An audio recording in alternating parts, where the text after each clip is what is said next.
گناہ جاریہ جو ہوتا ہے نا، وہ بھی اسی طرح سے ہوتا ہے جیسے ثواب جاریہ ہوتا ہے۔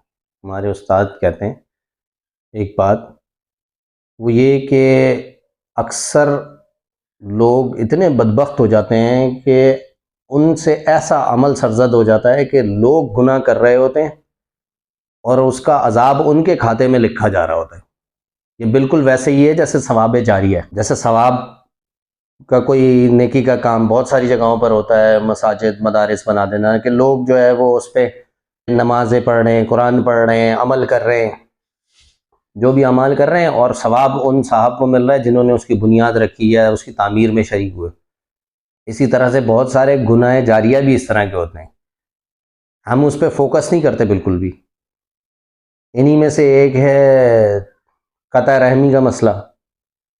اکثر دو بھائیوں یا خاندان کو لڑانے میں کوئی تیسرا انوالو ہوتا ہے، اور وہ سمجھ رہے ہوتے ہیں کہ میں انوالو ہوا اور اس کے بعد میرا معاملہ ختم، مجھے کوئی تعلق نہیں۔ اور خاص طور پہ بہت سارے لوگ تو بری الذمہ ہو جاتے ہیں اس بات سے، جبکہ عمل وہ لوگ کر رہے ہوتے ہیں اس لڑائی میں، اور گناہ ان کے کھاتے میں لکھا جا رہا ہوتا ہے۔ اس لیے کبھی بھی میرا ذاتی مشورہ سب کو یہ، کبھی کسی خاندان کے معاملات میں، دو بھائیوں، دو بہنوں یا رشتہ داروں کے معاملات میں قطع رحمی اتنا سخت گناہ ہے کہ وہ شخص جنت میں نہیں جائے گا جس نے قطع رحمی کی ہوگی۔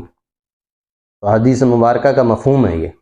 آپ صلی اللہ علیہ وسلم نے فرمایا ہے کہ لا يدخل الجنت قاطع، تو جنت میں وہ شخص داخل نہیں ہوگا جس نے قطع رحمی کی ہوگی۔ تو آپ سوچ لیں کہ جو لوگ اس میں انوالو ہوں گے وہ کس کھاتے میں ہوں گے۔ وہ یہ سمجھ رہے ہیں کہ وہ جنت میں چلے جائیں گے، وہ بھی قطعاً جنت میں نہیں جا سکتے۔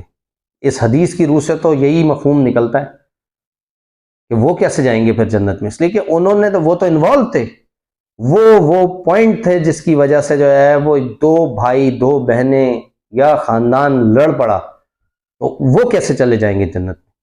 کوشش کریں کہ اس سے اجتناب کریں اور دوسروں کے گناہ اپنے سر لینے سے بھی پرہیز کریں۔ جزاک اللہ۔